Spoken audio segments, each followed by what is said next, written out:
मानव जीवन के लिए एक औषधि का कार्य करती है।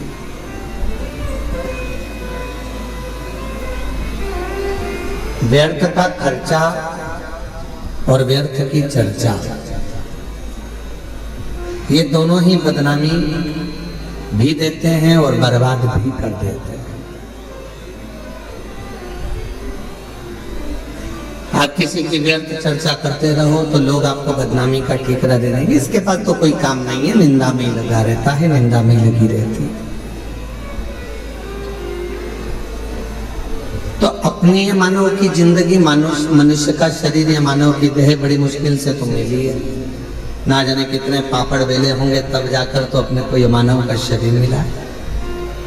83,99,999 जीवन को निकालने के बाद, योनियां काटने के बाद ये मानव की देह में, और 84,00,000वें नंबर की अगर ये देह हमको और आपको प्राप्त हुई है और इसको भी हमने व्यर्थ चर्चा में निकाल दिया, तो फिर ये मानव शरीर भगवान क्यों देगा? एक बहू को सास ने पानी भरने के लिए भेजा कि ये तू मटका लेकर जा, पानी भर कर लेकर आ, और वो मटका लेकर गई और मटके को फोड़ दिया। बाल्टी में रस्सी बांधकर नीचे कुएं में उतारना था, उसने मटके में रस्सी बांधकर कुएं में उतार दिया। अब मटका भरकर आ रहा था और झूलते झूलते कुएं के अंदर टकराया, फूट गया। अब जो ऊपर आया वो मटका नहीं था, केवल पानी का मुंह था वो मटके का। अब उसने सोचा कि मटका तो मेरा फूट गया, सास पूछेगी कि कहाँ गया, तो उसने वो मटके का जो मुंह था उसको सिर पे रख लिया, क्योंकि मटका लेकर आई थी तो मटके का मुंह सिर पे रख के लेकर और पहुंच गई घर। सास ने पूछा क्यों रही बेटा? जल भरने गई थी तो वो मटका कहाँ गया? तो सास से कहा कि वो तो मैं जल भर रही थी तो फूट गया। तो कहा कैसे फूट गया? तो कहा तू तो पानी भरने गई थी। तो कहा मटके का मुंह बांधा, कुएं में उतारा, टकराया, फूट गया। सास ने कहा तूने बाल्टी को नहीं बांध कर नीचे डाला था? तो कहा मैंने सोचा डायरेक्ट एक ही को भर लेती हूँ, बार बार भरूंगी जाएगा, इससे अच्छा एक ही में भरा जाए। फूट गया। सास ने कहा चल अगली बार तो अच्छे से संभल के लेकर आना। दूसरी बार फिर भेजा उसको। आपकी बार लेकर चली थी तो लेते लेते जब पानी भर कर लेकर आ रही थी तो उसके सिर में चल गई खुजाल। अब सिर पे जो मटका रखा था तो उसने कहा ये मटके को पड़ोसन को दे दूं। पड़ोसन बड़ी वृद्ध थी, संभला नहीं, मटका नीचे गिर गया, टुकड़े टुकड़े लेकर वापिस आ गया। अब जब टुकड़े टुकड़े लेकर वापस आई और टुकड़े टुकड़े लेकर जब वापस पहुंची, फिर सास ने पूछा क्यों मटका कहाँ गया? वो तो ये टुकड़े टुकड़े हो गए, फूट गए। अब आपसे हम पूछें, छत्तीसगढ़ की जीजियां और जितने भी मेरे जीजा हम बैठे हैं, जगह जगह से आए हुए जीजिए जीजा बेटे, आपसे हम पूछें कि ईमानदारी से बोलो, एक बार मटका तोड़ दिया, 2 बार तोड़ दिया, 3 बार तोड़ दिया, 4 बार तोड़ दिया, फिर 5वीं बार सास तुम्हें पानी भरने भेजेगी क्या? जम के तो बोलो जरा, नहीं भेजेगी। क्यों? सास को मालूम है मैं मटका देकर भेजूंगी और ये तोड़ देगी, हर बार नुकसान करेगी। इससे अच्छा है कि मैं पानी खुद भर लाऊंगी या दूसरे से भरवा लूंगी और इसको नहीं भेजूंगी। बस परमात्मा भी यही सोचता है, एक बार देह दी, मानव का शरीर दिया, इसने भजन नहीं किया। दूसरी बार मानव का शरीर दिया, इसने भजन नहीं किया। तीसरी बार फिर मानव का शरीर दिया, इसने भजन नहीं किया। तो चौथी बार परमात्मा तुम्हें मानव बना के भेजेगा। जब जब मनुष्य का शरीर पाया, दिन भर इधर की चर्चा, उधर की चर्चा, इधर की बात, उधर की बात, तो अगली बार भगवान ने सोच लिया कि इसको मानव बनाकर नहीं भेजना, मेंढक बनाकर भेज देना। जब व्यर्थ की ही चर्चा करता है, व्यर्थ की ही चर्चा में लगा रहता है, तो फिर इसको मानव का देह क्यों मिला? ये मानव का शरीर क्यों मिला? शिव महापुराण की कथा कहती है व्यर्थ खर्चा और व्यर्थ चर्चा। व्यर्थ खर्चा भी ऐसे ही होता है, फालतू का खर्चा कर रहे हो, यहाँ लगा रहे, वहां लगा रहे, वहां लगा रहे, अच्छी जगह नहीं लगा पाए, तो फिर तो जीवन देख।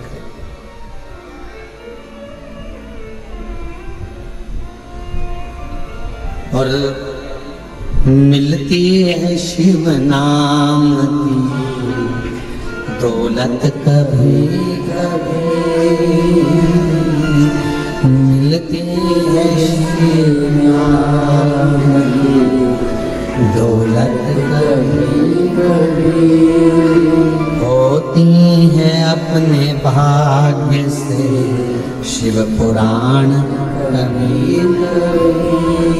ये प्रभु कृपा से ये मानव देह मिला है, प्रभु कृपा से ये कथा श्रवण करने को मिली है, प्रभु कृपा से ये दामोदर मास, ये कार्तिक का महीना मिला है, और प्रभु कृपा से आप और हम भगवान शंकर की पवित्र चर्चा करने के लिए, शिव चर्चा करने के लिए, शिव उपासना करने के लिए, शिव नाम लेने के लिए, ये कार्तिक के महीने में बैठकर भगवत भजन करने के लिए अपन यहाँ आए, भगवान शंकर की चर्चा करने के लिए अपन आए।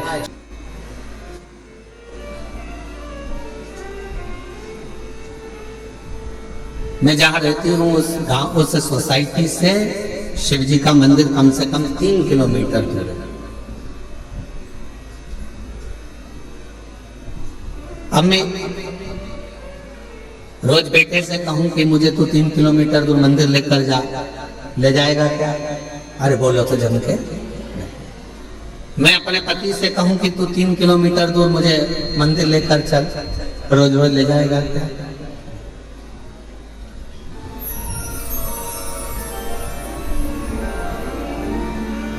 अभी हम आ रहे थे, इसके 1 घंटे पहले यहाँ पर हमारे, हम जहाँ रहते कक्ष में, उसके बाहर एक माताजी बात कर रही थी दूसरी माताजी से। कहे मैं तो मेरे पति को बोलकर साथ में लेकर आई हूँ कि अपन केवल आधा घंटा की कथा सुनेंगे, उसके बाद आ जाएंगे।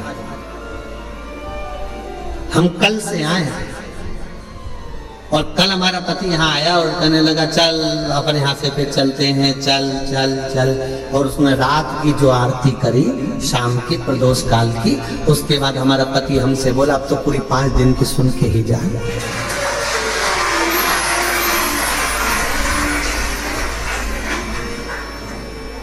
तो माता जी ने पूछा नोएडा वाली ने कि गुरुदेव ये बताओ कि हम 3 किलोमीटर दूर ना बेटा लेकर जाए, 3 किलोमीटर दूर ना हमें हमारा पति लेकर जाए, 3 किलोमीटर दूर बिना मैं साधन के जा नहीं सकती, और नीचे उतर के इतनी ट्रैफिक में जाऊं और कुछ हो जाए, शरीर को कोई ठोकर मार जाए, कल्ला देकर चले जाए, शरीर में कष्ट हो जाए, तो फिर मंदिर कैसे जाऊं? अब आप बताओ, आप कहते हो सारी समस्या का हल 1 लोटा जल, अब ये समस्या भी मेरी मिटा,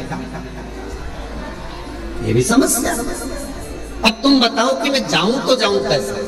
तो हमने कहा मां,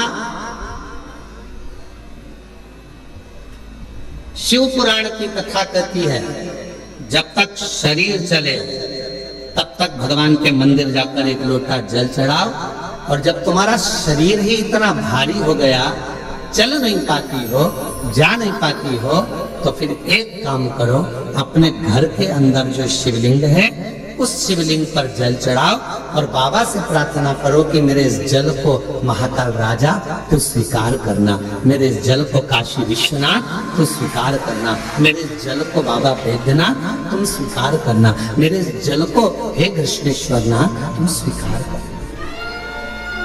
करेगा वो,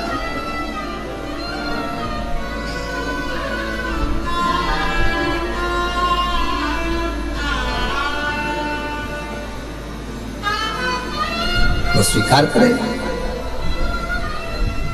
बचपन में बच्चा सोया रहता है, माँ और बाप को उस बच्चे के पास आना पड़ता है। बच्चा जब बड़ा हो जाता है, उसे भूख लगती है, प्यास लगती है, तो वो अपने माता पिता के पास आता है।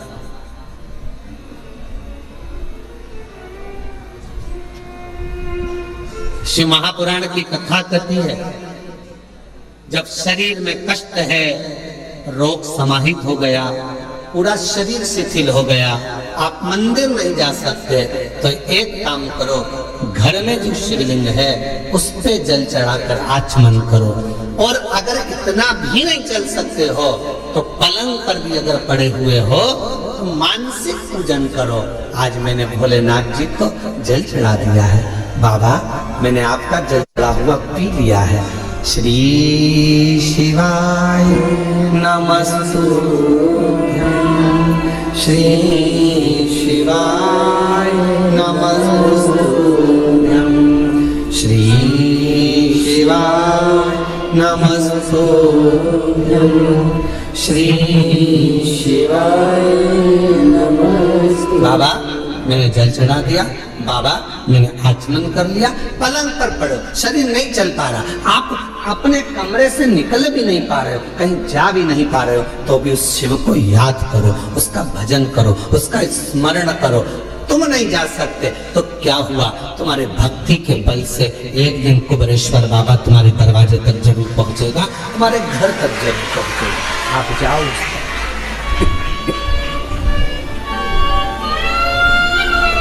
तेरे मंदिर में आना मेरा काम है और मेरी बिगड़ी बनाना तेरा काम। तेरी चौखट तक मैं आ ही गया, मुझे दर्श दिखाना तेरा काम। हम शिव के करीब में पहुंचे।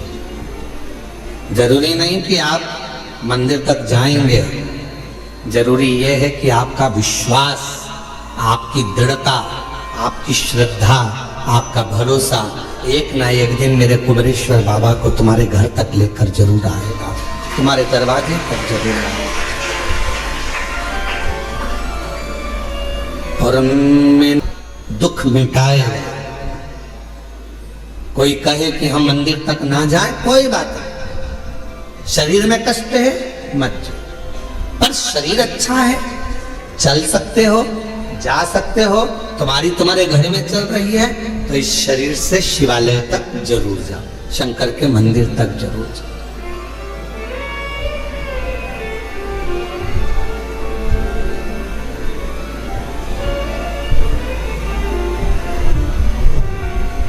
उसके द्वार तक पहुंचने का प्रयास जरूर करो।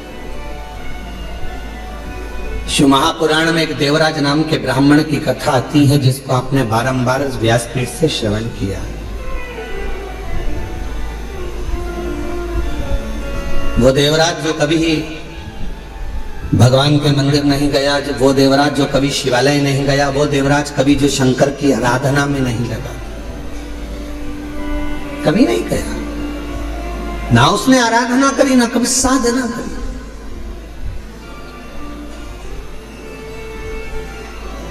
चोरी का धन लिया, एक पर नारी के कहने पर स्त्री के कहने पर, जिससे वो प्रेम करता था, जिससे वो स्नेह करता था, उस नारी के कहने पर रानी के गले का हार चुराकर वो लेकर अपनी उस जिससे प्रेम करता था उसको देने के लिए जा रहा था, और शरीर में पड़ गया ताप, बुखार। इतना ताप पड़ा कि उससे सहन नहीं हुआ कि मुझे ठंड लग रही है, बहुत ठंड लग रही। कहां जाऊं? टूटा सा शिवालय था, और टूटे से शिवालय में एक दीवार से दुबक कर बैठ गया। अब उसको क्या मालूम कि अंदर एक कोई विद्वान ब्राह्मण बैठा हुआ है और वो शिव महापुराण का पाठ कर रहा है, शिव महापुराण को श्रवण करा रहा।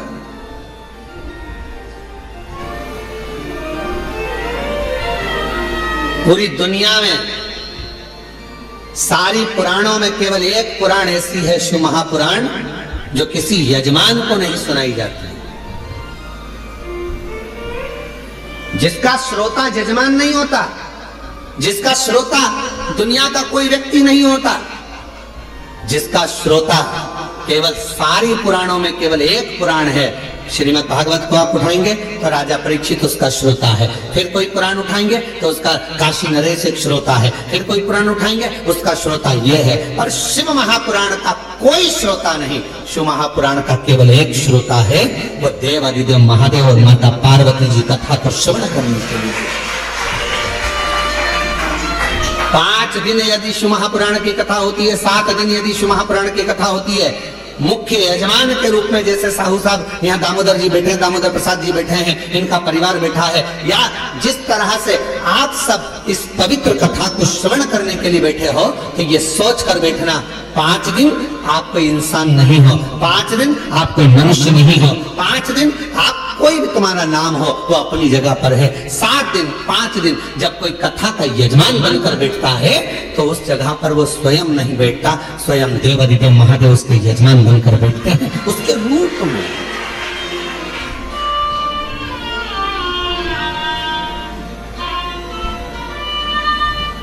जितने कथा के पंडाल में बैठे हो, जितने कुबेरेश्वर बाबा की धरा पर, कंकर शंकर की भूमि पर तुम जहां बैठे हो, चाहे तुम्हें जहां छांव मिल गई, तुम जहां जाकर बैठ गए, तुम कहीं पर भी बैठकर कथा को श्रवण कर रहे हो, समझ लेना कि आप कोई साधारण नहीं हो। मेरा शंकर आपके रूप में कथा को श्रवण करने के लिए बैठा है, शिव महापुराण की कथा सुनने के लिए बैठा है। और कोई पुराण होती तो हम कह देते कि इस पुराण का यजमान ये है, उस पुराण का यजमान वो है, पर शिव महापुराण की कथा जब चंचुला देवी ने अपने पति बिंदुक के लिए कराई और चंचुला देवी जब पुराण कराने के लिए पहुंची तो स्वयं देवऋषि नारद ने कह दिया कौन सी पुराण कराना है। तो देवऋषि नारद ने पूछा चंचुला देवी से, तुम कौन सी पुराण कराना चाहते हो? तो कहा शिव महापुराण।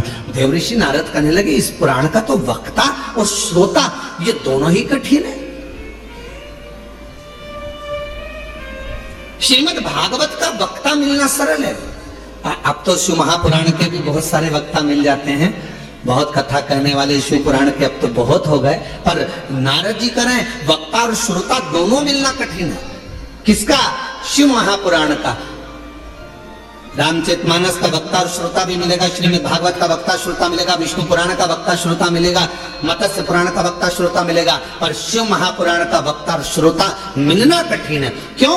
क्योंकि दोनों का मिलना इसलिए कठिन है कि वक्ता भी ऐसा होना चाहिए जिसका पूरा भरोसा भगवान शंकर पर हो, और श्रोता भी ऐसा मिलना चाहिए जिसका पूरा भरोसा शंकर पर।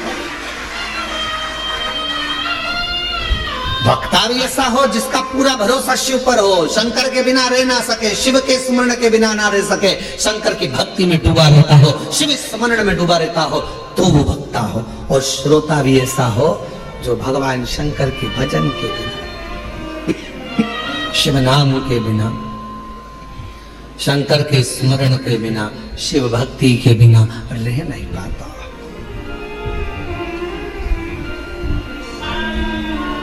ये जो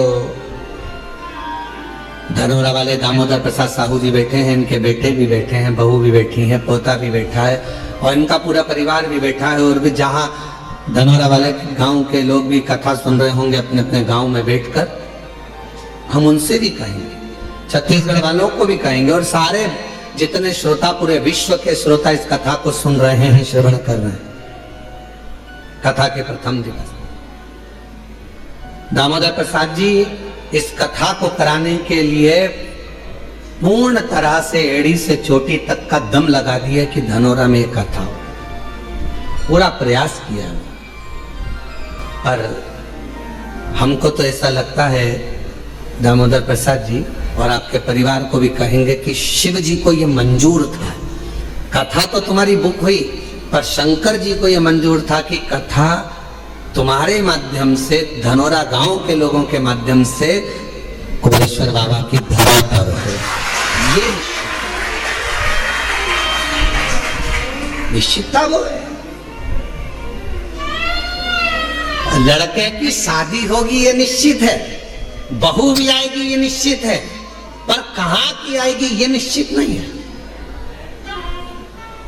एक पंडित जी महाराज अगर ज्योतिषी करें और हाथ देखकर कह दे कि हमारा तुम्हारे लड़के की शादी होगी, ऐसी बहू मिलेगी और बिल्कुल जोरदार मिलेगी और बढ़िया रहेगी, पढ़ी लिखी रहेगी, ऐसे रहेगी, घर संभालेगी, ऐसा होगा वैसा होगा, घर में प्रथम लड़का भी होगा, ये भी होगा वो भी होगा, सब कुछ कहे वो, सब कुछ। पर कोई पूछे उनसे क्यों महाराज जी आप बताओ लड़की कहाँ की मिलेगी? तो पंडित जी मिलेगी तो पृथ्वी की।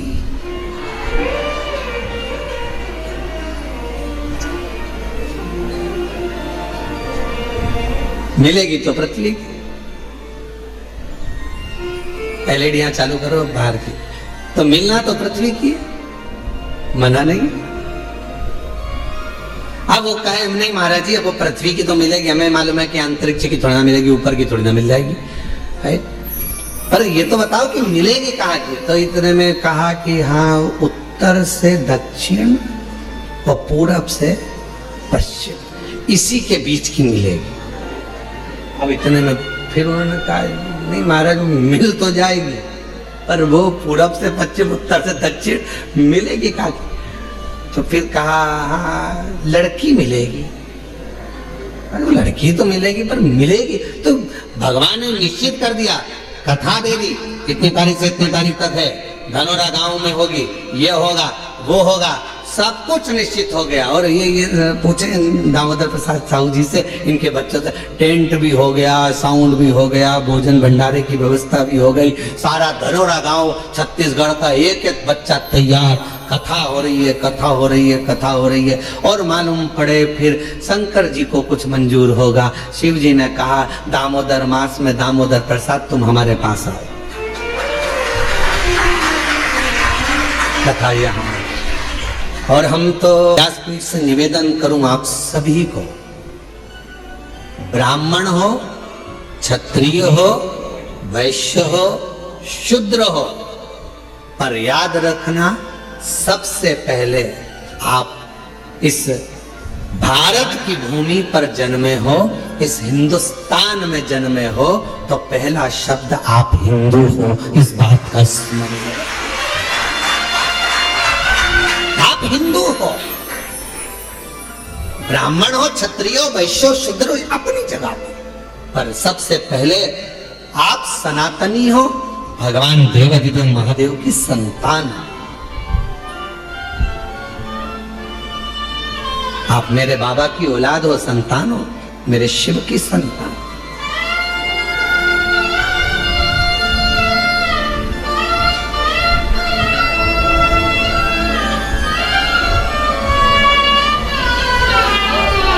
एक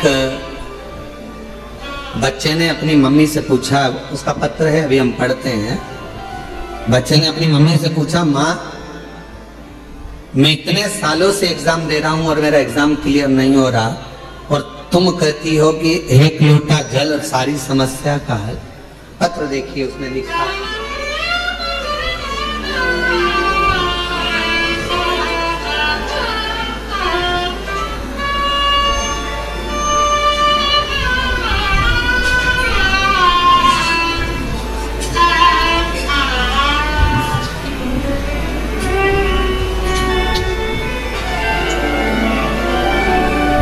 श्री शिवाय नमस्तुभ्यम।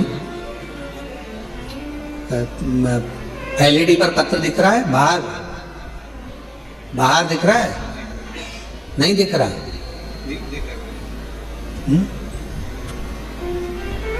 एलईडियां नहीं चल रही हैं क्या बाहर की? नहीं चल रही? क्यों नहीं चल रही? पता करो एलईडियां क्यों नहीं चल रही बाहर की। मना तो कर रहा है। एलईडियां चल रही हैं? नहीं चल रही? नहीं चल रही हैं। महाराज काहे झूठ बोल रहे हो? पक्का झूठेला हो तुम।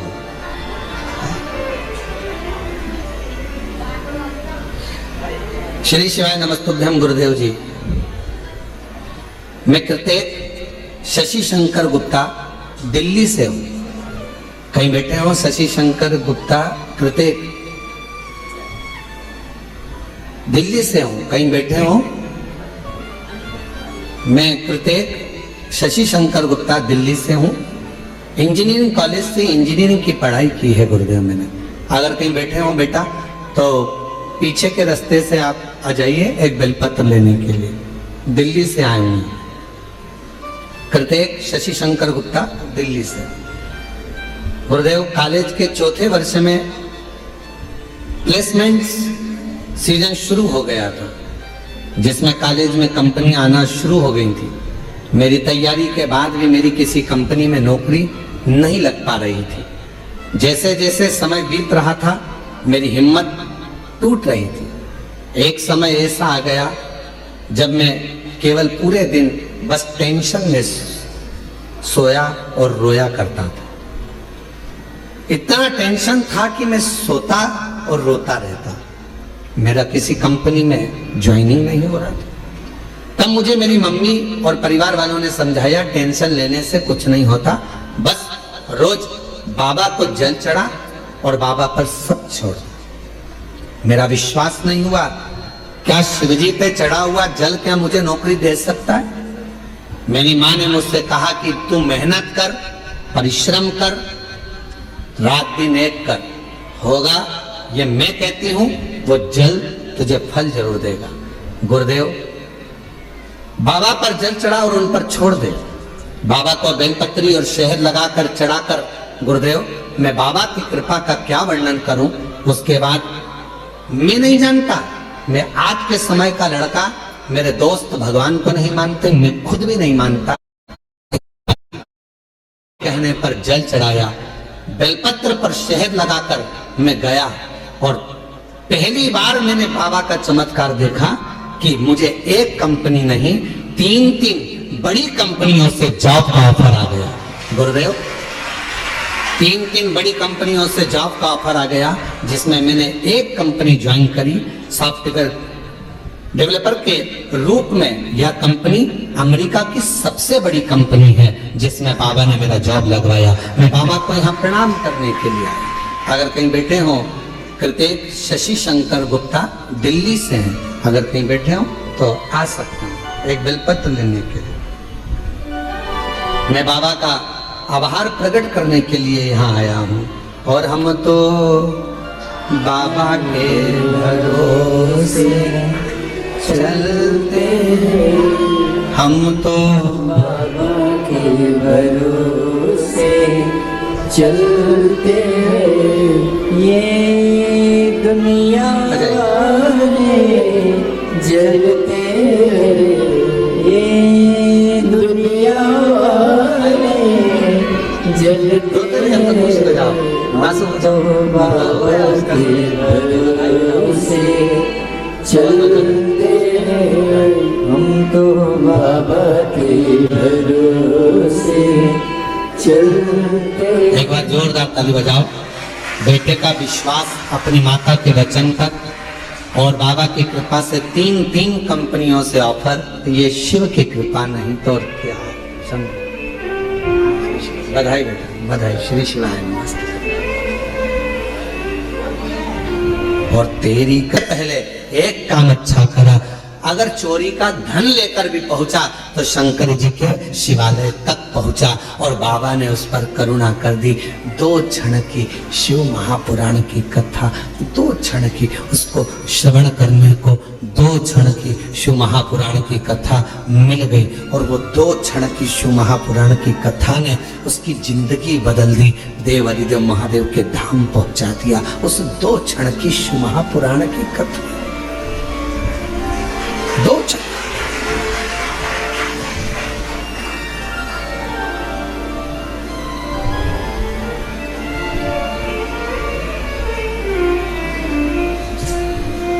मोबाइल पे बहुत सारे ज्ञान देने वाले मिलते हैं। इंस्टाग्राम को खोलोगे, व्हाट्सएप को खोलोगे, फेसबुक, यूट्यूब, गूगल सबको खोलोगे, बहुत मिलेंगे।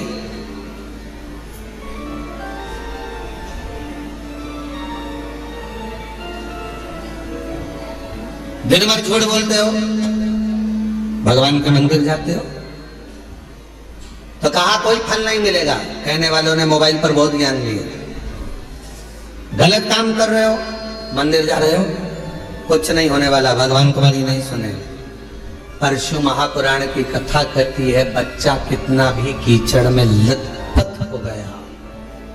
शिव महापुराण की कथा कहती है, बच्चा गंदगी में कितना भी लथपथ हो गया हो, पूरा शरीर उसका गंदगी से भर गया हो, दुनिया भले उसको छुए चाहे ना छुए, पर माँ और बाप एक ऐसे होते हैं, उस बच्चे को, उस कीचड़ से भरे हुए बच्चे को भी गले लगा देते हैं कीचड़ से। वो माता पिता होते हैं, माता पिता के सिवा कोई नहीं। एक माता पिता ऐसे होते हैं जो कीचड़ से भिड़े हुए बच्चे को, कीचड़ से सने हुए इस बच्चे को गोदी में ले लेते हैं, अपने गले लगा लेते हैं, कीचड़ में सने।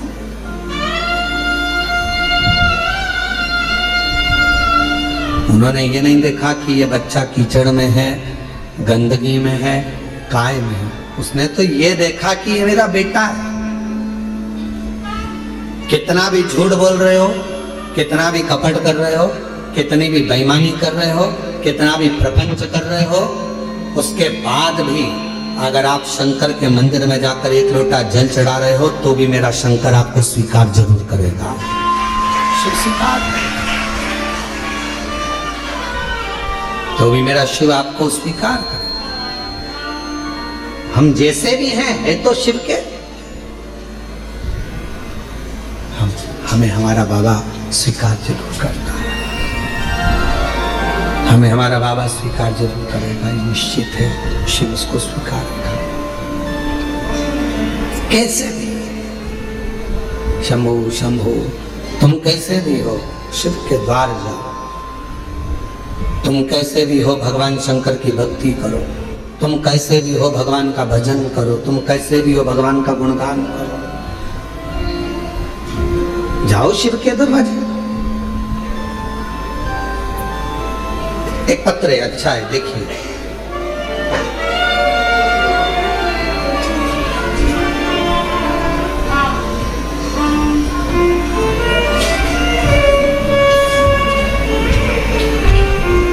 मैं अनीता शर्मा,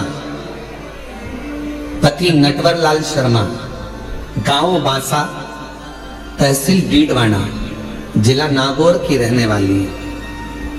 आप ही हैं? पीछे से आ जाइए, एक बेलपत्र लेकर जाइएगा, आ जाइए। अनीता शर्मा, पति नटवर लाल शर्मा, गांव बांसा, तहसील डीडवाना, जिला नागौर की रहने वाली हूँ, राजस्थान से। हम आपकी शिव महापुराण की कथा 2021 से सुन रहे हैं। गला पकड़ रहा है थोड़ा। 2021 से सुन रहे हैं। मेरे बेटे योगेश शर्मा ने 2018 में नीट की परीक्षा पास की और 2023 में MBBS पूरा किया। जनवरी 2025 में सूरत में हमने पंडाल में बैठकर आपकी मुख से शिव महापुराण की कथा सुनी और बाबा से प्रार्थना करी कि मेरे बेटे को आपने डॉक्टर बना दिया, मेरे बेटे ने नीट क्लियर कर लिया, उसने MBBS कर लिया, बस अब कोई डॉक्टर बनने के बाद अच्छी पोस्ट पर चले जाए और उसकी अच्छी नौकरी लग जाए। शंभो शंभो शंभो शंभो शंभो शंभो शंभो, इतनी कृपा बाबा जरूर करें। और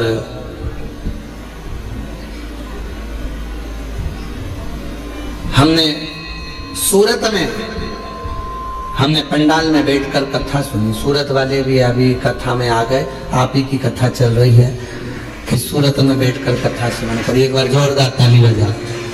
किसी को शिव की उदारता कहते हैं। जहाँ की कथा चल रही है और वहीं के व्यक्ति आकर बैठ जाए यजमान परिवार, तो ये शिव की ही कृपा समझिएगा। बहुत बहुत बधाई, साधुवाद। हमने सूरत में बैठकर पंडाल में कथा सुनी, बाबा से प्रार्थना करी और मेरे बाबा से मैंने निवेदन करा कि बस बेटे की नौकरी अच्छी लग जाए। और 2025 में बाबा मेरे बेटे ने एक एग्जाम और दिया मेडिकल ऑफिसर के पद के लिए और बाबा की कृपा से ऐसी कृपा हो गई कि राजस्थान में 11वें नंबर की रैंक में मेरे बेटे को स्थान मिला। आज मेरा बेटा मेडिकल ऑफिसर के पद पर कार्यरत कर रहा है। मैं बाबा को यहाँ प्रणाम करने के लिए आई। पहले नीट क्लियर करा, MBBS क्लियर करा, फिर बाबा की कृपा से फिर मेडिकल ऑफिसर के पद के लिए एग्जाम दिया और मेरे बेटे की खूब अच्छी पोस्ट मेडिकल ऑफिसर की मिल गई। आज मैं बाबा को प्रणाम करने के लिए, नमन करने के लिए, बाबा को प्रणाम करने के लिए यहाँ आए। बाबा को नमन करने के लिए आए, प्रणाम करने के लिए आए। शंभु। और 5 कंकर की पूजन करना है, बाबा को विनय करना है, फिर उसमें से एक कंकर साथ लेकर जाना है, बाबा से प्रार्थना कर कर कि मेरी ये कामना है पूर्ण करना।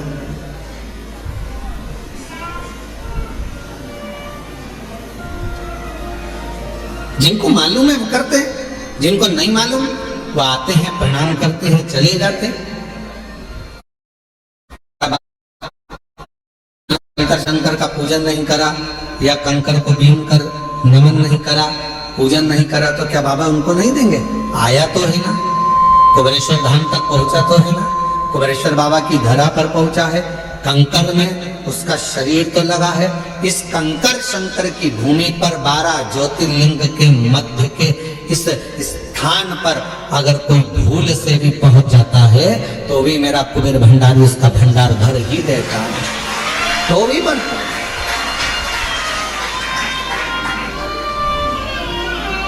एक कलश जल समर्पित करता है और उसकी जिंदगी का क्लेश शिव समाप्त करता है। कितना चढ़ा रहे हो? एक कलश, एक लोटा जल, एक कलश जल, एक लोटा जल जब हम शिव जी को चढ़ा रहे हैं तो हमारे जीवन का क्लेश अपने आप समाप्त हो रहा है।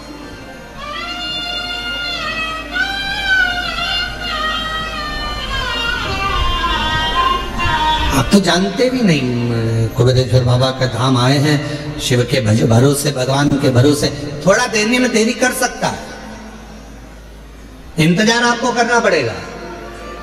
फाइल मोटी है, पढ़ने में थोड़ा समय लग सकता है, पर देगा जरूर। थोड़ी सबूरी रखना पड़ेगी और श्रद्धा और विश्वास से ऊपर रखना पड़ेगा। बच्चा भी गर्भ में रहता है तो बच्चे का जन्म भी 9 महीने के बाद होता है। 9 महीने तक माता पिता इंतजार करते हैं, दादा दादी इंतजार करते हैं, नाना नानी इंतजार करते हैं, घर के लोग इंतजार करते हैं। 9 माह तक गर्भस्थ बच्चे का इंतजार किया जाता है कि गर्भ में जो बच्चा है वो जन्म लेगा, समय लगेगा। गर्भस्थ बच्चा 9 महीने तक गर्भ में रहता है, तब जन्म लेता है, इंतजार किया जाता है। थोड़ा इंतजार 9 माह और 9 महीने तक जब वो इंतजार कर रहा है, 9 महीने तक जब वो गर्भस्थ में इंतजार कर रहे हैं कि जन्म लेगा जन्म लेगा, उसी तरह एक बच्चा भी जन्म लेने में 9 महीने लगा देता है। आप शिव जी के मंदिर में जाकर 1 लोटा जल चढ़ाना प्रारंभ करो, आप शंकर जी की आराधना करना प्रारंभ करो, आप श्री शिवाय नमस्तुभ्यम बोलना प्रारंभ करो, आप शिव पर पूर्ण भरोसा रखना, पूर्ण विश्वास रखना प्रारंभ करो, तो 9 महीना तो नहीं, विश्वास से कहता हूं 3 महीने में मेरा बाबा तुम्हारा भंडार भरना प्रारंभ करेगा, निश्चित है। आप करो तो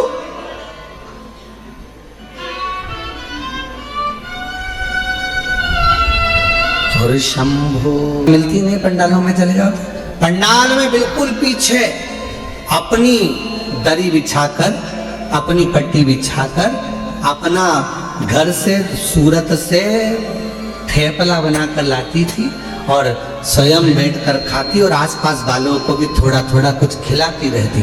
बाबा से एक ही बात कहती थी, बस सूरत में कथा करा देना, मेरे माध्यम से मुझे यजमान बना देना। और बाबा ने ऐसी सूरत की कथा कराई कि पूरा गुजरात का इतिहास रची। ऐसी कथा, साधु था, भक्ति पर साधु, विश्वास पर साधु, विश्वास पर साधु।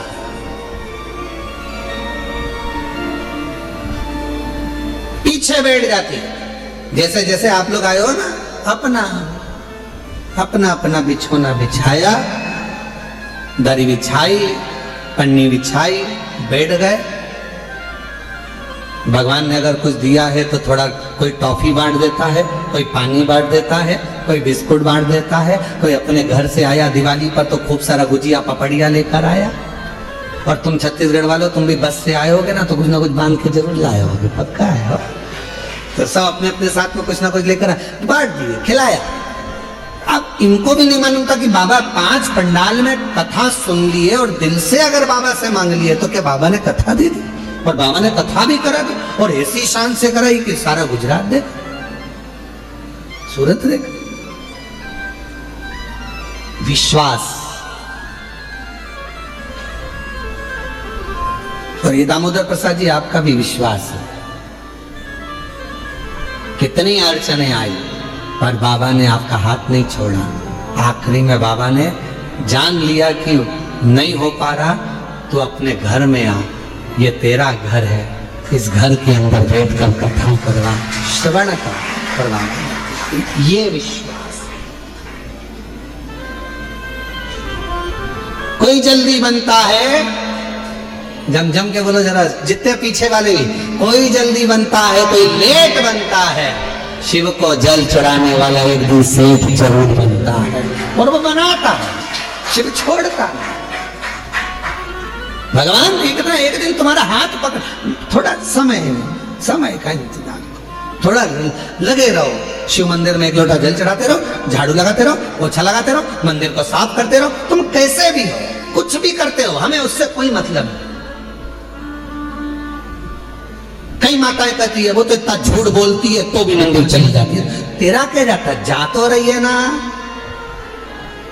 जब वो मंदिर में आने को मना नहीं कर रहे तो तुझे क्या करना। अरे गुरुजी वो तो इतना पक्का नंबर 1 का बेवड़ा है, खूब पीता, उसके बाद भी मंदिर जा तो रहा है ना।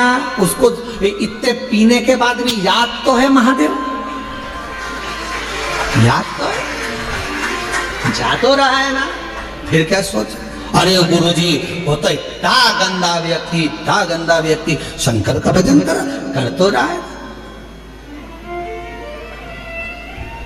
गिद्ध अजामिल गणिका जैसे, अब जरा विचार करो, गिद्ध अजामिल गणिका जैसे तेरे मन को पाए, जरा सी हम पर कर दो, जरा सी हम पर कर दो। तेरी कृपा का क्या है भरोसा, ना किस पर हो जाए जरा। अब किस, अब गिद्ध तो अजामिल गणिका, ना जाने कैसे कैसे किस किस का वर्णन करें हम, जिन्होंने जब सबको संभाल लिया, सबका हाथ पकड़ लिया, सबको तार दिया, तो विश्वास है कि कोई कितना भी पापी क्यों ना हो, कितना भी पापी क्यों ना हो, अगर वो शंकर भगवान का भजन कर रहा है, लंका का राजा रावण, कंस, हिरण्यकशिपु जैसे, ना जाने कितने अंधकासुर जैसे, ना जाने कितने तारकासुर जैसे,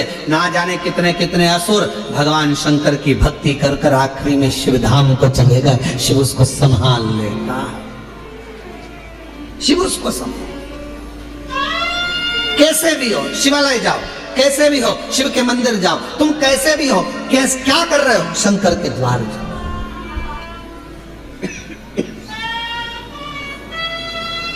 अभी इससे पहले कथा थी, कहां पर थी, इससे पहले कहां थे, शिरडी में। शिरडी में एक पत्र आया था, शायद वो मछली बेचती थी, शिरडी में आया था ना पत्र, मछली बेचती थी और पूरे मोहल्ले की माताएं उससे चिढ़ती थी, मछली बेचती है, शंकर जी के मंदिर जाती है, मछली बेचती है, शंकर जी के मंदिर जाती है, और भगवान तेरी नहीं सुनेगा। और भगवान देवाधिदेव की ना तो उसने पशुपति व्रत छोड़ा, ना उसने लोटा भर जल चढ़ाना छोड़ा, आखिरी में वो मछली भले बेचती थी पर मेरे शंकर ने उसका हाथ पकड़कर उसको भी मंजिल तक पहुंचा ही दिया। कैसी है शिव की तो।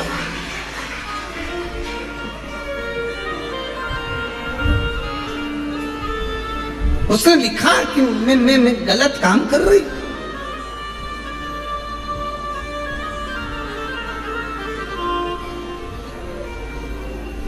हमको समर्पित हो, जैसे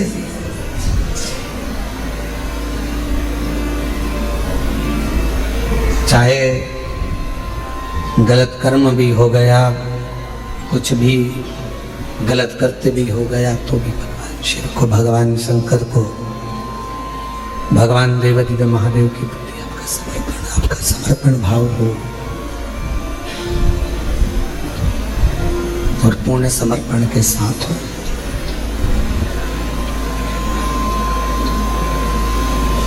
जब पूर्ण समर्पण मनुष्य का परमात्मा के प्रति हो जाता है, आपको लगता है कि आप शिव के प्रति पूर्ण समर्पित हो, पर शिव महापुराण की कथा कहती है कि मेरा देवाधिदेव महादेव जब आपको पूर्ण समर्पण अपनी ओर करवा लेता है तो वो भी पूर्ण समर्पण के साथ आपके दुख को काट देता है, आपके कष्ट को मिटा देता है, आपकी तकलीफों को मिटा देता है। पर थोड़ा इंतजाम बहुत जरूरी है। बक्सों का प्रेशर बढ़ाओ, चोंगों का प्रेशर बढ़ रहा है, थोड़ा इंतजार जरूरी है। और जब हम प्रतीक्षा करेंगे भगवान शिव की अविरल भक्ति की, कि हम जो भक्ति कर रहे हैं, हम जो एक लोटा जल चढ़ा रहे हैं, हम भगवान शंकर का गुणगान कर रहे हैं, स्मरण कर रहे हैं, तो शिव उसको स्वीकार जरूर करेगा, शंकर उसको स्वीकार। अब आप बताओ, आपने इतने सालों से कथा सुनी है, हम आपसे एक प्रश्न पूछें कि देवराज नाम के ब्राह्मण ने शिव जी को दिया क्या था? भगवान शंकर को कुछ दिया था देवराज ने? चोरी का धन लेकर आया था, और चोरी का धन लेकर आया और वो शिवालय में चोरी के धन को लेकर इसलिए बैठा था क्योंकि शरीर में ताप पड़ रहा था, बुखार पड़ रहा था, उसको ठंड लग रही थी, तो वहां दुबक कर बैठ गया। उसने शिव जी को कुछ दिया? भगवान देवाधिदेव महादेव को कुछ प्रदान करा? कुछ नहीं। उसने शंकर जी का नाम लिया क्या? कुछ नहीं। क्या दिया उसने शिव? क्या प्रदान करा उसने शंकर भगवान? और बिना दिए तो कुछ मिल नहीं सकता, ये निश्चित। बिना दिए तो कुछ भी नहीं मिलेगा। एक राजा के मन में आया कि लोग मरने के बाद कब्र के अंदर होता क्या? जब व्यक्ति मर जाता है तो कब्र के अंदर रहता है, तो आखिर होता क्या है, मुझे मालूम करना है। राजा ने अपने नगर में सूचना पहुंचाई, पूरे नगर में, नगर के आसपास में सूचना करी, जो व्यक्ति मुझे बताएगा कि कब्र के अंदर मरने के बाद क्या होता है, तो मैं उसको मुंह मांगा इनाम दूंगा। अब राजा में इतनी अकल नहीं थी कि मरा हुआ व्यक्ति वापिस आके बताएगा कैसे कब्र में से निकल करके हुआ क्या है, पर उसने सूचना कर दी, कोई भी व्यक्ति कब्र के अंदर सो जाए और मुझे बाद में आकर बताए कि कब्र के अंदर क्या हुआ। पूरे नगर में सूचना होगी। वहीं पर एक बहुत लोभी व्यक्ति रहता था। उसने मन में सोचा कि राजा कह रहा है कि मुंह मांगा धन, तो मैं उससे 20,000 सोने की मुद्रा मांग लूंगा और मैं बता दूंगा आकर कब्र में होता क्या। तो पत्नी ने समझाया, कैसी बात करते हो, जब तुम कब्र में सो जाओगे, मिट्टी ढल जाएगी तो मर जाओगे, तो फिर बताओगे कैसे? पति बोला कि तू चिंता मत कर, मेरे पास सारी जुगाड़ है, सब कुछ कर सकता हूँ, बहुत जोरदार व्यवस्था करके मैं सारा काम कर सकता। तू काहे को चिंता करता? अभी तू देख, मैं सारी प्लानिंग करके अभी बताता हूँ। और राजा के पास पहुंच गया और राजा के पास जाकर उसने कहा कि मेरे पास सारी व्यवस्था है, सारी प्लानिंग है मेरे पास में, और मैं कब्र में सोने को तैयार हूँ। नगर के लोगों ने समझाया, पत्नी ने समझाया, रिश्तेदारों ने समझाया, बच्चों ने समझाया, ऐसा मत करो, मर जाओगे। उसने कहा नहीं, मैं तो 20,000 सोने की मुद्रा। राजा ने कहा दिया तो जा। इतने में वो कंजूस लालची गले में माला पहनकर शहंशाह बनकर जा रहा था, 20,000 सोने की मुद्रा मिलेगी। वहीं पर एक भिखारी आ गया, उसने कहा भैया मरने तो जा रहे, थोड़ा सा कुछ दे जा। मरने ही तो जा रहे हो, थोड़ा सा कुछ दे जा। हाँ, उसने धक्का मार कर कहा दिख नहीं रहा 20,000 मुद्रा मिलने वाली, चल। तो फिर आ गया, भैया कुछ तो दे जा। इसको गुस्सा आ गया, नीचे पड़ा था कचरा, पेड़ की पत्तियां, उसने वही सूखी पत्ती उठा के उसके कटोरे में डाल दी, ले जा। और वो भिखारी भिक्षुक चले गया। इसको कब्र के अंदर सुलाया गया।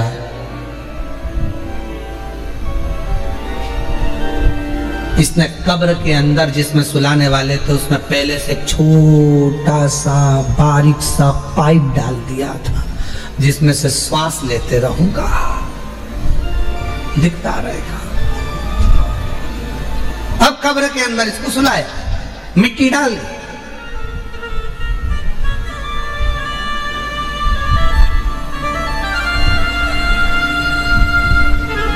इसने सोचा था बचूंगा। उसी पाइप में सांप घुसने की प्रयास कर रहा था, जो इसने पाइप डाला था उसी में से सांप। इसने देखा इसमें तो सांप घुस गया, अब तो निपट गए। 20,000 सोने की मुद्रा चली गई। जो सांप अंदर आ रहा था उसको एक पेड़ की पत्ती रोक रही थी। सांप अंदर आ रहा है, पत्ती रोक रही है। सांप अंदर आ रहा है, पेड़ की पत्ती रोक रही है। तब फिर कब्र को खोला गया, उसको राजा के सामने प्रस्तुत करा गया। राजा ने पूछा, अब बताओ कि कब्र में होता क्या है, मरने पर होता क्या है? उस व्यक्ति ने कहा, महाराज, जो दान किया होता है वो अपने आड़े आकर खड़ा हो जाता है और बचा लेता है। जो दान, जो पुण्य करा, जो सत्कर्म करा, जो कथा श्रवण कर रहे हो, किसी को पानी पिला रहे हो, किसी को टॉफी खिला रहे हो, किसी को बिस्कुट खिला रहे हो, किसी का मुख झूठा करा रहे हो, तुम्हारी जितनी सामर्थ्यता है उसके अनुसार तुमने किसी को अगर अन्न दान करा है, वो अन्न दान हमारे सामने आएगा। किसी को समय का दान दिया है, वो समय हमारे सामने आएगा। किसी को पानी पिलाया, वो पानी हमारे सामने आएगा। कहीं ना कहीं हमारा किया गया सत्कर्म, हमारा पुण्य हमारे सामने आकर खड़ा होता है। वो लालची और वो व्यक्ति, लोभी व्यक्ति, लालची व्यक्ति और वो व्यक्ति जब जा रहा था, एक वृक्ष की पत्तियां उठाकर भिखारी के कटोरे में देकर चले गया। वो पत्ती ने सांप से उसकी रक्षा की। वो पत्ती,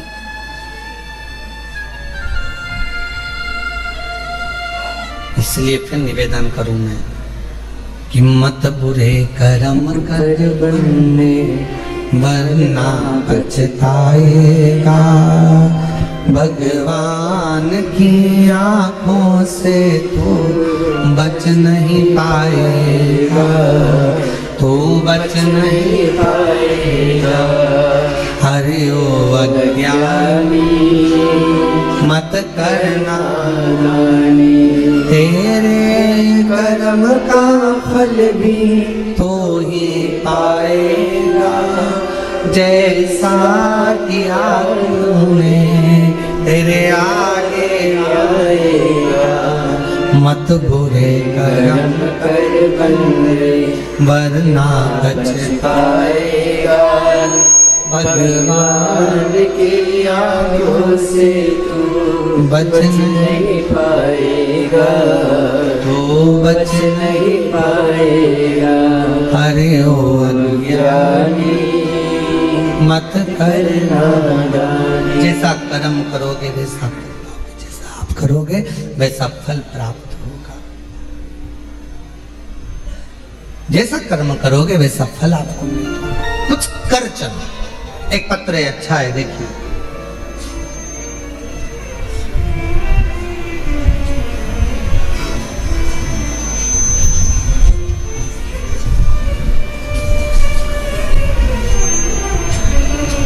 मैं लाली, गांव बघेली,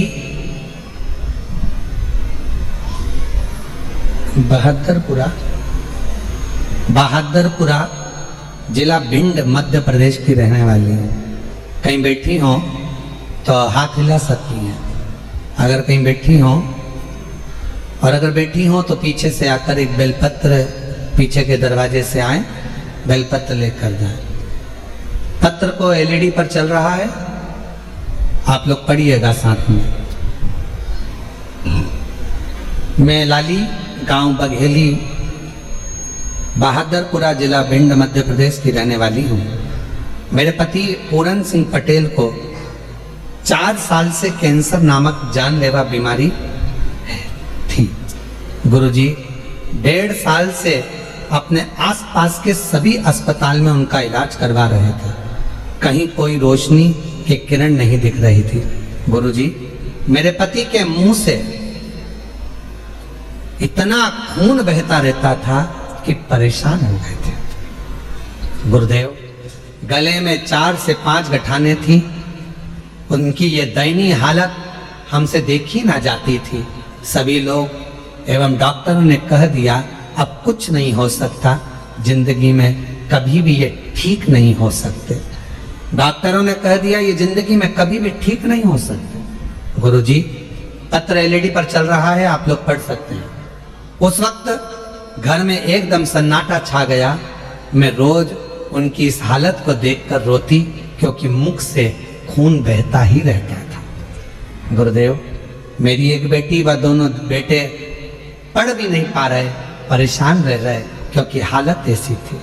शायद बाबा को यही मंजूर होगा, समझ में नहीं आया। तब हमारे पड़ोसन में एक मंजू रहती हैं, मुझे बताया कि लाली तू एक बार सीहोर जा, वहां सीहोर बाबा वाला बाबा कथा करता है, तू वो शिव पुराण की कथा सुनकर आ। उसके बाद से गुरुजी आपकी कथा ऑनलाइन टीवी पर सुनती रही। बाबा की दया से गुरुजी मैं जून 2025 में पहली बार सीहोर आई थी। अभी कौन सा महीना चल रहा है? अक्टूबर। कब आई थी?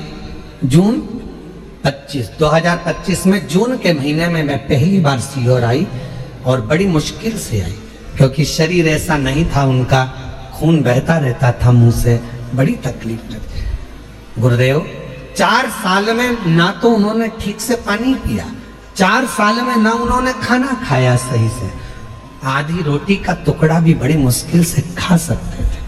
हम सीहोर आए, बाबा के धाम में सुबह कंकर शंकर की पूजन कर ली। इतने में माइक पर सूचना मिली कि भोजन प्रसाद चालू हो गया बाबा का। भोजन प्रसाद चालू हुआ, हमें तो मालूम था कि आधे टुकड़े से आधे टुकड़ा ज्यादा नहीं खा सकते ये। हम उनको अंदर लेकर गए और वहां हमने थाली लेकर भोजन लिया। गुरुदेव, 4 साल में आधी रोटी से आधी रोटी का टुकड़ा खाया।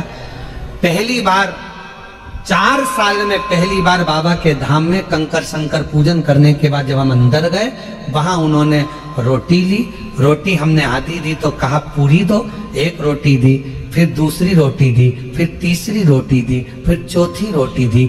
जिंदगी में पहली बार 4 रोटी उन्होंने यहाँ खाई। हम समझ नहीं पाए। पहली बार बाबा का ऐसा चमत्कार देखा कि 4 साल में पहली बार 4 रोटी, 4 साल में पहली बार ये 4 रोटी खाई। और भोजनशाला को हम नमन कर कर यहाँ से चले गए। बाबा को प्रणाम करा। बाबा की ऐसी कृपा हुई, हमारे खून बंद हो गया। वहां पहुंचने के बाद घर पहुंचे तो उनके शरीर में थोड़ा बल आया और बाबा की ऐसी कृपा हुई, रुद्राक्ष ले गए, जिसको गलाकर शिवजी को जल चढ़ाकर पति को देना प्रारंभ करा। डॉक्टर ने तो कह दिया था कि बचेंगे नहीं। उनके मुख में जो 4 गठाने थी वो पूरी पानी की तरह गल गई और आज मेरे पति पूर्ण तरह से स्वस्थ हो गए। मैं बाबा को प्रणाम करने के लिए आया। गुरुदेव, शिव शिव है। जैसे ही उनको जून में आराम लगा, उन्होंने तुरंत बाबा की सीहोर में आकर सीवन नदी का जल भरकर बाबा की कावड़ चढ़ाई और बाबा की कृपा से आज वो पूर्ण तरह से स्वस्थ हैं। मैं बाबा को प्रणाम करने के लिए।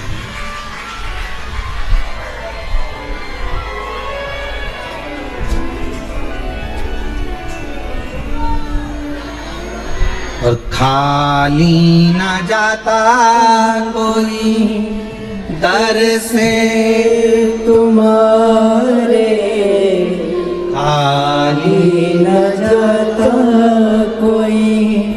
कहीं बैठी हो लाली जी, भिंड से हैं, अगर कहीं बैठी हो तो बेलपत्र लेने के लिए आ सकती हैं।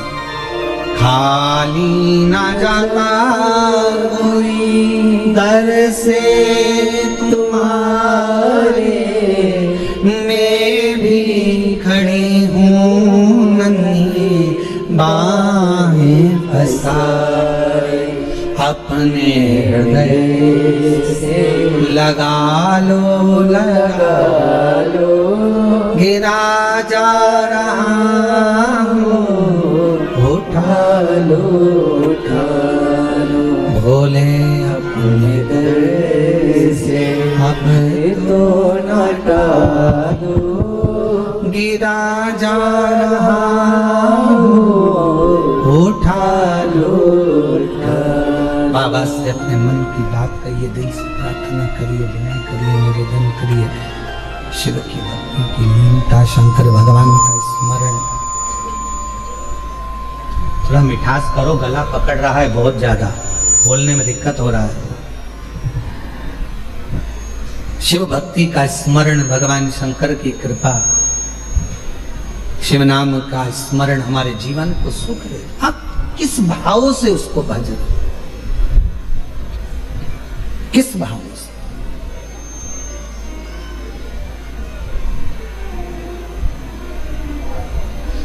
आप सब तो बाबा के धाम पर आ जाते हो भगवान शंकर को जल चढ़ाने के लिए। कुबेरेश्वर बाबा की भूमि पर आप तो आकर एक लोटा जल चढ़ाते हो। कुबेरेश्वर बाबा की भूमि पर आकर आप तो 108 बार श्री शिवाय नमस्तुभ्यम का मंत्र जाप करते हो। कुबेरेश्वर बाबा की भूमि पर आकर आप तो झोली फैलाते हो। पर सत्यता तो ये है कि मेरा बाबा जिसके दुखड़े को मिटाना होता है उसी को कुबेरेश्वर धाम बुलाता है, वरना बाहर से ही भेज दे।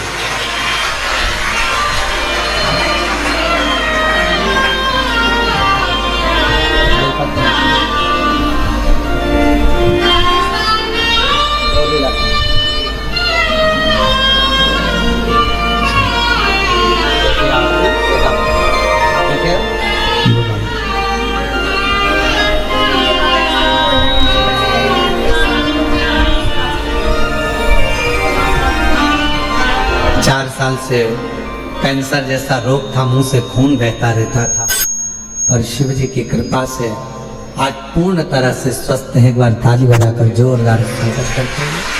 शिव कृपा,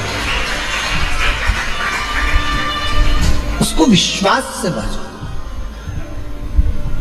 उसको अगर नहीं देना होता है तो किसी को कुबेरेश्वर धाम बुलाता भी नहीं है। बुलाया है तो ये निश्चित है कुछ ना कुछ देकर भेजेगा।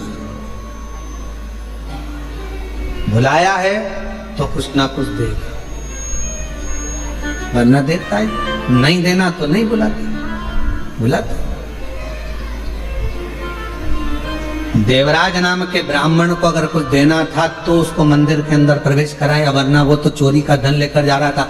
जाता जिससे प्रेम करता था उसके पास जाकर उसको वो सोने का और रानी का हार दे देता, और उसको शिव जी के मंदिर बुलाया मतलब कुछ देना था। एक पत्र और देखिए, बड़ा सुंदर है वो भी पत्र देखिए। मेरा नाम कविता राठौड़ है, मेरे पति का नाम बलीराम राठौर है। कहीं बैठे हो राठौर साहब? आप ही हैं? एक बार वापिस हाथ हिलाओ साहब, ठीक है। आ जाओ, एक बेलपत्र लेकर जाओ। बेटा आया है क्या साथ में? आया है बेटा, उसको भी लेकर आओ। मेरा नाम कविता राठौर है, मेरे पति का नाम बलीराम राठौर है, मेरे बेटे का नाम विश्वलक्ष राठौर है। कविता राठौर नागेश कॉलोनी, अहमदपुर, राजूर तहसील अहमदपुर, जिला लातूर, महाराष्ट्र की रहने वाली हूँ। मेरा मोबाइल नंबर ये है। एक लोटे जल का मैं क्या वर्णन करूं गुरुदेव। मेरा बेटा 22 साल का है। बेटे को एक बीमारी लग गई, जिस बीमारी में हर 8 से 10 दिन में ब्लड चढ़ाना पड़ता था, और 8 से 10 दिन में उसको ब्लड देना पड़ता था। लाखों में से कोई एक व्यक्ति ऐसा होता है जिसको ये बीमारी होती है, जिसके शरीर में 8 से 10 दिन में ब्लड देना ही होता है, जिसको थैलेसीमिया कहते हैं। गुरुदेव, उस बीमारी के चलते चलते मेरे बेटे की तबीयत एक दिन खराब हो गई। इतनी खराब हो गई तो हम उसको लातूर के बड़े हॉस्पिटल में भर्ती करा दिए। जब हमने भर्ती कराया, लेकिन बेटे की तबीयत दिन पर दिन बिगड़ती चली गई, और एक दिन सुबह 8 बजे मेरे बेटे ने दम छोड़ दिया। बेटे के प्राण चले गए। 2024 की यह घटना है। डॉक्टर बोले हमें माफ करो, आप इसको अब ले जा सकते हैं। मेरे बेटे को हम घर लेकर आने के लिए तैयार हुए, पर पति ने कहा कि एक भाई ने मुझे कंकर शंकर लाकर दिया है सीहोर का, वो हॉस्पिटल में दिया है, पर अब उस कंकर शंकर का मतलब क्या? बेटा तो मर गया, उसका दम छूट गया, क्या करेंगे? पत्नी ने कहा मैंने सुना है वो सीहोर वाला बाबा कहता है कि कंकर शंकर की बड़ी महत्वता है, आप मुझे वो कंकर तो दो, शरीर अपन घर लेकर चल रहे हैं, एक बार मैं उस कंकर को इसके शरीर से तो छुआऊं। एक हाथ में बेटे का हाथ ले लिया और उसी हाथ में मैंने कंकर को बेटे के हाथ में दबा कर कहा, बेटा एक बार तो दम भर, श्वास तो ले बेटा, एक बार तो श्री शिवाय नमस्तुभ्यम कह बेटा, देख तेरे हाथ में मैंने कुबेरेश्वर धाम का कंकर दिया है, उठ तो बेटा। बेटे के हाथ में जैसे ही कंकर दिया, बेटे के मुंह से श्वास निकलना प्रारंभ हुई, बेटे के मुंह से श्वास निकलना प्रारंभ हुई। हॉस्पिटल से सूचना मिल गई थी तो पूरे गांव के लोग एकत्रित हो गए थे। बेटे का शव लेकर हम वहां पहुंचते, उससे पहले पूरे गांव के लोगों ने श्रद्धांजलि का बैनर भी लगा दिया था, आरती की तैयारी भी हो गई थी। गुरुदेव तभी श्वास आते से ही हम उसको पुनः लातूर के हॉस्पिटल में लेकर गए और लातूर के जैसे ही हॉस्पिटल में लेकर गए, दूध समर्पित कर रहे हैं, शहद समर्पित कर रहे हैं, हम भगवान शंकर को जो सामग्री समर्पित कर रहे हैं वो संपूर्ण औषधि का कार्य ही करती है, संपूर्ण औषधि का।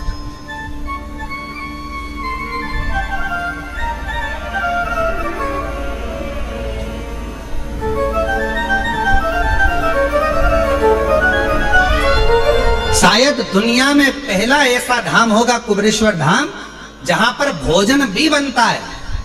तो बाबा की जो बेलपत्र चढ़ती है, उसी बेलपत्र को सब्जी में, खिचड़ी में, भोजन में उस बेलपत्र को उकाला जाता है, बनाया जाता है और आप तक पहुंचाया जाता है, वो औषधि बन जाए। लोग नहीं पहचान पाते, पर जो जानने वाले हैं, जो कोई व्यक्ति कहे कि औषधि, शमी के वृक्ष, बेलपत्र का वृक्ष, उसके नीचे की मिट्टी हो, उसके नीचे की रज हो, वो भी औषधि का कार्य करती है। जब किसी व्यक्ति को यूरिन से जुड़ी हुई प्रॉब्लम हो जाती है, उसको जब यूरिन से जुड़ा हुआ बहुत बड़ा रोग उत्पन्न हो जाता है, यूरिन नहीं आती है या यूरिन रुक जाती है या यूरिन उसकी निकलती ही नहीं, बाथरूम आती ही नहीं, उसको बहुत रुक रुक कर आती है या बाथरूम पूर्ण तरह से नहीं आती, तो उसको करा क्या जाता है? उसको जाओ शमी का वृक्ष, शमी के वृक्ष की नीचे की मिट्टी लाओ, शमी के वृक्ष की पत्ती लाओ, बाबा देवाधिदेव महादेव का अवधूतेश्वर नाम लेकर उसको अच्छा मिट्टी के साथ शमी की पत्ती को मल लो, थोड़ा गीला कर कर नाभि के नीचे उसको लगा लो। 5 मिनट के अंदर अच्छे से कितनी भी यूरिन रुक रही हो पर यूरिन निकलना प्रारंभ हो जाती है, उसको किसी चीज की जरूरत नहीं पड़ती, 5 मिनट लगता है बस, और 5 मिनट में यूरिन आना प्रारंभ हो जाता है।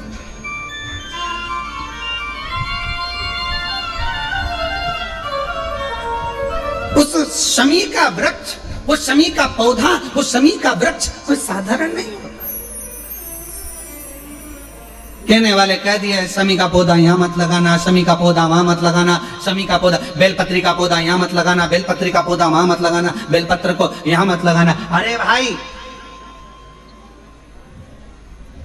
शमी का पौधा अगर तुम्हारे घर के अंदर है, शमी का छोटा सा पौधा यदि तुम्हारे घर के आंगन में है, शमी का छोटा सा पौधा या बेलपत्र का छोटा सा पौधा तुम्हारे यहाँ है, तुम्हारा घर का वास्तु दोष कितना भी बेकार हो, शमी का पौधा और बेलपत्र का पौधा सारे वास्तु को अच्छा कर देता है। एक शमी का पौधा, एक बेलपत्र का पौधा हमें सुख प्रदान कर देता है, एक पौधा।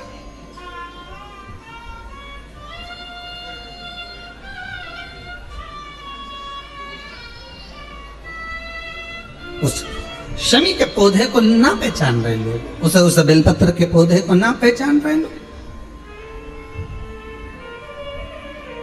पर एक निवेदन आपसे और है, अगर तुम्हारे गांव में, तुम्हारे नगर में, तुम्हारे शहर में, तुम्हारी कॉलोनी में, तुम्हारी सोसाइटी में शमी का पौधा हो, बेलपत्र का पौधा हो, बड़ का पौधा हो, पीपल का पौधा हो, चाहे आंवले का पौधा हो, किसी भी पौधे में आप कोई भी जैसे दही चढ़ा देते हो, दूध चढ़ा देते हो, या कोई ऐसा इत्र चढ़ा देते हो, निवेदन है। आप अपने आसपास के बड़े बड़े पौधे में ये कोई भी चीज ना चढ़ाएं।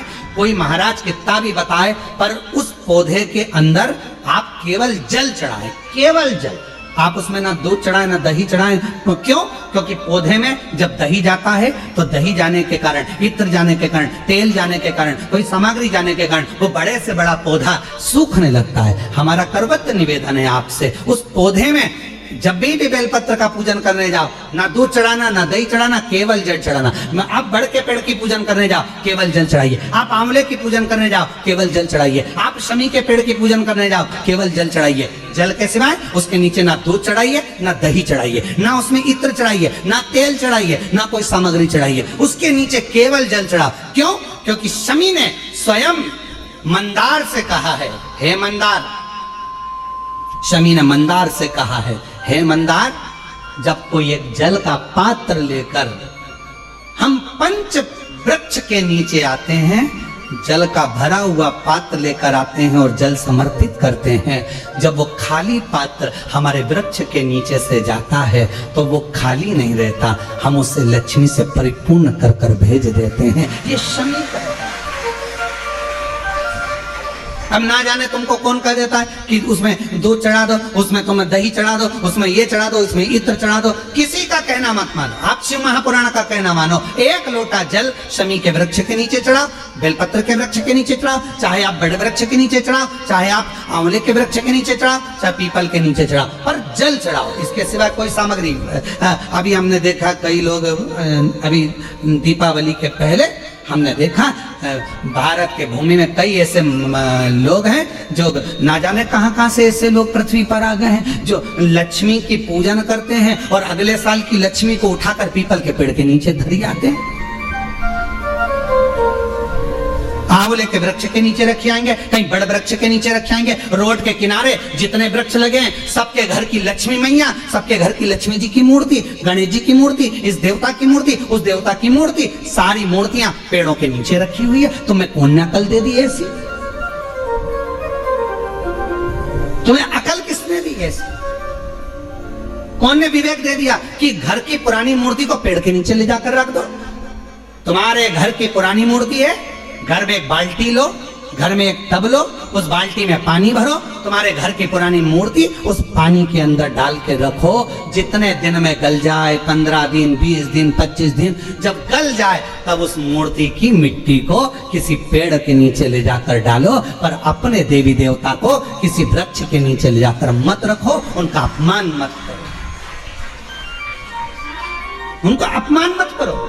ना जाने कौन ऐसा विवेक दे देता है तुमको, ना जाने कौन ऐसी बुद्धि दे देता कि भगवान की अगले साल की मूर्ति को गणेश जी की उठाओ, पेड़ के नीचे रखिया, लक्ष्मी जी की मूर्ति उठाओ, पेड़ के नीचे रखिया, देवता की मूर्ति उठाओ, पेड़ के नीचे रखिया। नहीं, उस मूर्ति को अपने घर की पानी की बाल्टी में, पानी में उसको गलाओ, मिट्टी इकट्ठी हो जाए तब पेड़ में डाल लिया, पेड़ में डाल। करोगे? अरे बोलो तो जम के कि यहां से सुनी और यहां से निकाल दी, बची कुची थी, कथा में से गए तो झटकार दी। घर के लोगों ने पूछा कथा में गई थी सीहोर को बरेश्वर धाम क्या लेके आई? महाराज ने सुनाया तो बहुत कुछ था, पर समझ में नहीं आया करना क्या। समझो, हमारे देवता का अपमान हम क्यों करें? हमारे देवी देवता को लोग देखकर हंसते हैं। जब ड्राइवर गाड़ी चलाते हैं और पेड़ के किनारे पर जो मूर्तियां रखी रहती है, उनको तो मालूम ही नहीं है कि पेड़ के किनारे मूर्ति रखी है। उनने तो गाड़ी चला चला चलते मुंह में गुटखा भरा हुआ है, तंबाकू भरा हुआ है, पिचकारी मार दी, वो तुम्हारे देवता पर गई, तुम्हारे को बददुआ नहीं लगेगी? तुमको अपशब्द नहीं लगेगा? जरा विचार करिए। इसलिए पेड़ों के नीचे मूर्ति रखना बंद करिए, उस मूर्ति को घर में ही बाल्टी में गलाओ, मिट्टी तैयार करके वो पेड़ के नीचे चढ़ाओ, स्वीकार हो। हमारी बात का लोगों को बुरा जरूर लगेगा, लग जाए तो फिर भी, वैसे भी हमारी बात का बहुत बुरा लगता है, तो इस बात का भी अगर बुरा लगे तो मैं हाथ जोड़कर निवेदन करता हूं, क्षमा करिएगा। पर हमारे सनातन धर्म पर कोई उंगली उठाए, हंसे, ये हमें स्वीकार नहीं है, ये हमें स्वीकृत नहीं है महाराज, ये स्वीकृत ही नहीं। शिव तत्व कह रहा हूं। भगवान स्वीकार करें, शमी के वृक्ष के नीचे की मिट्टी और शमी की पत्ती। अवधूतेश्वर महादेव का नाम लेकर यदि यूरिन से जुड़ा हुआ कोई भी प्रॉब्लम होता है तो नाभि के नीचे गीली कर कर उस मिट्टी को लगाया जाए। 5 मिनट 7 मिनट 5-7 मिनट तो बहुत हो गए, 5 मिनट में आपको उसका फर्क दिख जाएगा। 5 मिनट यूरिन आना प्रारंभ हो जाए। शमी के पत्र में वो बल होता है, शमी के पत्र।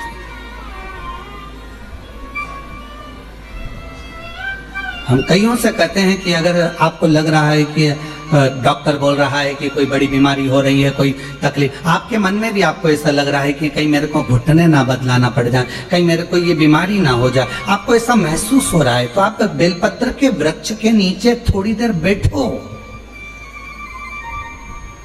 वहां की मिट्टी को अपने शरीर पर थोड़ा सा लगाओ और श्री शिवाय नमस्तुभ्यं, श्री शिवाय नमस्तुभ्यं, श्री शिवाय नमस्तुभ्यं, श्री शिवाय नमस्तुभ्यं। बेलपत्र के वृक्ष के नीचे बैठकर वहां की मिट्टी को थोड़ा अपने मस्तिष्क पर चढ़ाओ, थोड़े हृदय से लगाओ, थोड़ी भुजा से लगाओ, थोड़े वक्ष स्थल पर, थोड़ा कंठ पर लगाओ। उस मिट्टी को थोड़ा थोड़ा सा स्मरण करिए और निवेदन करो श्री शिवाय नमस्तुभ्यम का बोलकर। खुद अपने आप अपनी बुद्धि से ये निकलना बंद हो जाएगा कि आपको ऐसा लग रहा था कि बीमारी होगी, घुटने बदलना पड़ेगा, ये करना पड़ेगा, अपने आप वो नेगेटिव का बाहर होगी और आप धीरे धीरे स्वस्थ होना प्रारंभ होंगे, धीरे धीरे स्वस्थ। शिवालय, बेलपत्र का वृक्ष, बट वृक्ष, शमी वृक्ष, पीपल का वृक्ष, आंवले का वृक्ष, मंदिर, तीर्थ, शिवालय, देवालय, ये बल देते हैं हमको, ऊर्जा देते हैं, ये हमें ऊर्जा प्रदान करते हैं।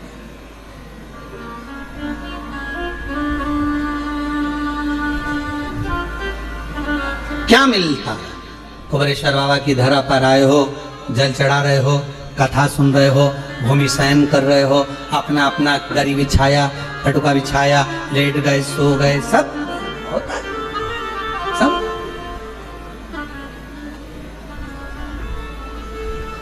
पर उसमें सबसे ज्यादा भूमिका है आपकी। आप किस भावों से भगवान को रिझाने के लिए आए, कितने विश्वास के साथ आप बाबा को रिझाने के लिए आए।